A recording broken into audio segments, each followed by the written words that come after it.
Sports રમ્યો, દીકરા દીકરી ઊંચા છે પણ બાપ તો એટલો રહ્યો. બરાબર, આ મોદી સાહેબની અમિતાભની સફેદ દાઢી થઈ ગઈ, હવે કલર કરે ધોળી થાય, બાકી ધોળી જ રહેવાની. બરાબર છે. તો ભગવાને આપેલી વ્યવસ્થામાં ફેરફાર નહીં થાય, પણ તમારી પર્સનાલિટી એવી બનાવો કે સક્સેસફુલ ઇઝ ઓલવેઝ બ્યુટીફુલ. આ રિઝર્વ બેંકની રૂપિયાની નોટ ઉપર ગાંધીજીનો ફોટો છે, મોઢામાં દાંત નથી, માથામાં માળ નથી, પણ અહીંયા રણબીર કપૂર ને આલિયા ભટ્ટ નથી. પર્સનાલિટી એવી બનાવો, ચહેરો નહીં. તો આના પછી આવે દિવાળી એટલે Lakshmi, wealth, health, wealth, knowledge, courage. 4 બાબતનું બેલેન્સ રાખશો ને તો આપણા સિંહાસનના પાયા કોઈ ઉખેડી નહીં શકે. આ વાત મેં છેલ્લે એટલે રાખી, પોડકાર આવે ને હરખો, આમાંથી યાદ રહે છેલ્લે જે બોલ્યા. 4 બાબતનું બેલેન્સ રાખ. હું પહેલી વાર જીવનમાં અમેરિકા ગયો હતો, જર્મનીના એરપોર્ટ ઉપર બેઠો હતો, ત્યારે આપણે નવા બહાર નીકળ્યા હતા. પાણીની બોટલ લેવી હોય તો મગજમાં ચરખો હાલતો હોય કે આટલા રૂપિયાની થાય. તો મારા મામીએ થેપલા બનાવીને આપ્યા હતા. આ તો વિડીયો બહુ ફરે છે, બોલ્યો એ થેપલા આપ્યા હતા. આપણા ઘરના થેપલા હોય, ગુજરાતી કુટુંબના થેપલા, બાંધણી સારી જેવા લાગે, સરસ મજાના. પીળા રંગની હળદર હોય, લાલ રંગનો મરચાંનો ભૂકો હોય, લીલા રંગની મેથી ને કોથમીર હોય, વળી કોકને શોખ હોય તો લસણ નાખ્યું હોય તો લસણ સફેદ રંગનું હોય અંદર, અને એ બધું તેલનો યુવી લેમિનેટેડ કવર કર્યું હોય ને, સરસ ચમકતું અસ્તરવાળું એવું ચમકતું હોય. તો બ્રેડ કરતા થેપલા બહુ કલરફુલ લાગે. તો હું અહીંયા ફ્રેન્કફર્ટ એરપોર્ટે બેઠો બેઠો થેપલા ખાતો, કે એર હોસ્ટેસ આવીને બેઠી સામે, એનું ઓલું લગાડેલું હોય એટલે ખબર પડે ડ્રેસને કારણે એર હોસ્ટેસ. એ મારી સામે જોયા કરે. પહેલા તો મને એમ થયું કે ઓહો, આપણે ઘરની બહાર જિંદગી પહેલી વાર નીકળે, એમાં તો ગુજરાતી લેખકો તો વટ છતાં. પછી ખબર પડી કે થેપલા સામે જોયા કરે છે, એટલે હું કોઈ ખાવાનું જોયું જ નહોતું કે આવું રંગબેરંગી ખાવાનું શું ખાઈ જાય ભાઈ. આપણે શું છે, તમે વિચાર કરો, આપણને ફોરેન વાળા ફ્રેન્કી આપે ને, આપણે ખાસ 120 રૂપિયા 200 રૂપિયા ચૂકવીને ખાઈ જાય, લાઈનમાં ઉભરીને ફ્રેન્કી ખાય. હું નાનો હતો ત્યારે મારા મમ્મી આમાં પપડું વળી દેતા મને. રોટલી હોય, માથાનું નાખે, ખાંડ નાખે, મધ નાખે, ગોળ નાખે, દરેકની પોતપોતાનો સ્વાદ. આવું ગોળ ગોળ પપડું રમતા રમતા છોકરા ખાઈ લેતા હોય. તમે ખાધા હશે, અહીં બેઠા એને ખાધા જઈશે, કઈરાઈ છે કોકના પાસે, સાચું ને? પણ હવે ફ્રેન્કી આપણે લાઈનમાં ઉભરીને ખાઈ લઈએ છીએ, થિયેટરમાં ઉભરીને ખાઈ લઈએ છીએ. બધા પપુડાસ કરીને આપણે દુનિયાને ઇટાલી વાળાને જર્મની વાળાને ખવડાવવા નથી જાય. એ લાઈનમાં ઉભરીને ખાઈ લે. સીધી વાત છે ને. મને તમે ચોકલેટ ખાવામાં કઈ વાંધો નથી, હું ખાઉં છું, પણ મને ચોકલેટ ખાતા ખાતા ગોળ પાપડી ભૂલી જાવ, સુખડી ભૂલી જાવ ને, ત્યાં વાંધો છે. પિઝા ખાવામાં વાંધો નથી, એ હું ખાઉં છું, પણ પિઝા ખાતા ખાતા બાજરાના રોટલા ભૂલાઈ જાય ને, ત્યાં આપણને વાંધો છે. તો થેપલું ખાતો હતો, થેપલું જોયું.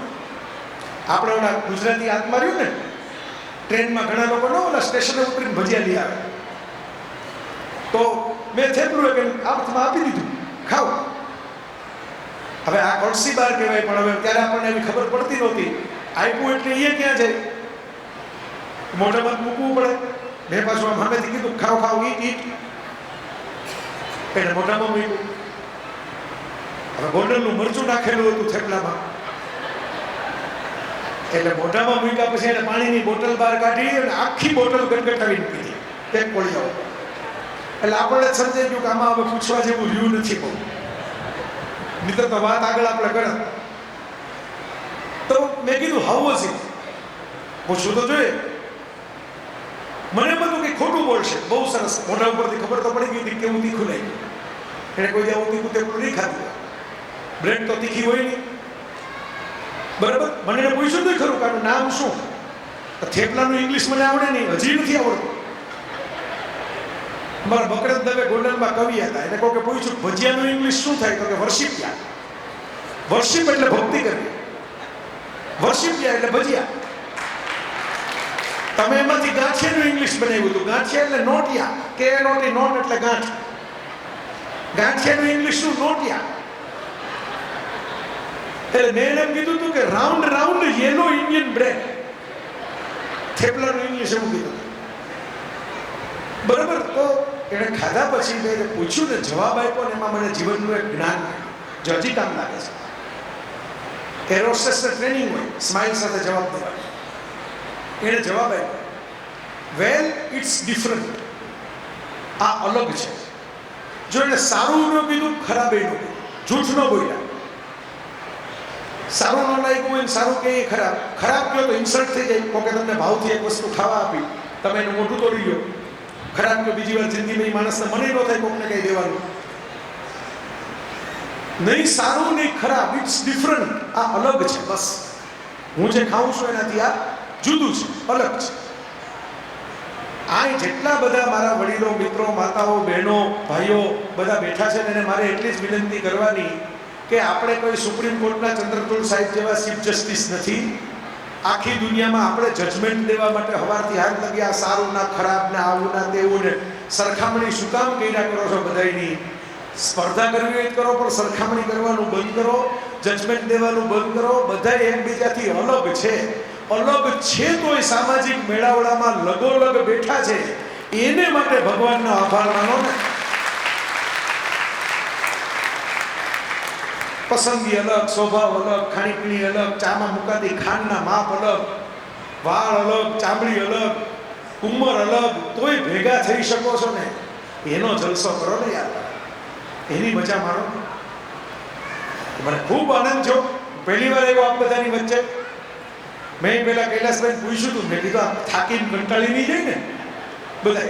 કારણ કે હવે 2 કલાક લગી તો કોઈ સિરિયલ નથી જોતું. એ અડધી કલાકમાં પૂરું કરીને એપિસોડ બીજો. બરાબર. પણ મારે દાદ દેવી પડે. હું કચ્છી કડવા પાટીદાર સમાજની સરસ મજાની ઉત્તરાયણની, મકર સંક્રાંતિની યાદ તલસાકલી જેવી લઈને જઈશ મારા મગજના કે વાહ, એવા મિત્રો હતા. કોઈ આડીઅવળી માથાકૂટ નહીં, કોઈ બીજો ખોટો નહીં. તો ઘણી વાર એવું હોય કે આપણે મુખ્ય વક્તા છીએ, મુખ્ય શ્રોતા છીએ, એ ખબર ન પડે. મારો વારો આવે ને હારા મને જમવાનો ટાઈમ થઈ ગયો હોય, પછી પાછા બધા એમ કહે કે થોડું ભલાવો, થોડું ભલાવો. ઓલા બધા મનમાં આપણે શીંગડા બનાવતા હોય કે રાક્ષસ એક નડે છે, બાકી તો હમણાં જમવા ઊભા થઈ ગયા. તો અહીં તો મેં જોયું કોઈ વધારાનું ભાષણ નહીં, કોઈ વધારાની કોઈ લાંબી માથાકૂટ નહીં. બધા લોકો ગોઠવાઈ ગયા ચૂપચાપ. કોઈ પોતાના સ્વાગત નથી કરે, મારું સ્વાગત કર્યું. જેટલા બેઠા દરેકનું સ્વાગત થવું જોઈએ ને મિત્ર.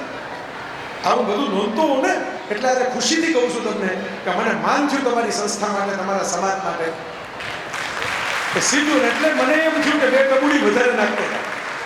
જાતા 2 દૂધની ટબુડી વધારે મૂકતો.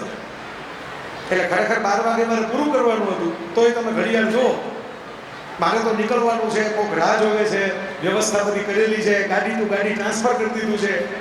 આમ છતાં મને એમ થયું કે આ સમાજ માટે, આ મારા પરિવાર જેવો સમાજ છે, હજી 2 ડગલા વધારે મારે ચાલવું પડે, મને વાંધો નથી.